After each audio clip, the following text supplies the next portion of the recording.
Ya, Rabu 13 Juli 2022 sore hari, LPSK menerima permohonan perlindungan dari istri Bapak Kadif Propam, Bapak Irjen Pol Freddy Sambo, yang disampaikan melalui kuasa hukumnya.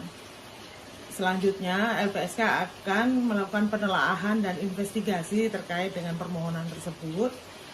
Nanti kami akan melakukan koordinasi dengan aparat penegak hukum yang menangani laporan pidana beliau, kasus beliau. Kemudian juga kami akan menemui beberapa pihak seperti korban sendiri, dan termasuk keluarga korban, dan pihak-pihak lain yang diperlukan nantinya.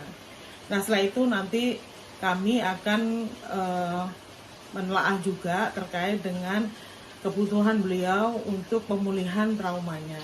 Nanti kami akan melakukan asesmen psikologis kepada beliau, pada korban. Berdasarkan hasil rekomendasi dan asesmen psikologis tersebut dari psikolog, nanti kami akan memberikan bantuan pemulihan terhadap beliau.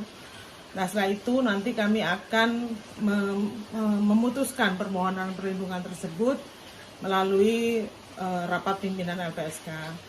Rapat pimpinan LPSK ini akan nanti memutuskan permohonan perlindungan itu nanti akan diterima dan bentuk diterima atau ditolak. Nanti terus kemudian permohonan perlindungannya ini apa saja bentuk perlindungannya, termasuk juga jangka waktu pemberian perlindungan. Sekian, terima kasih.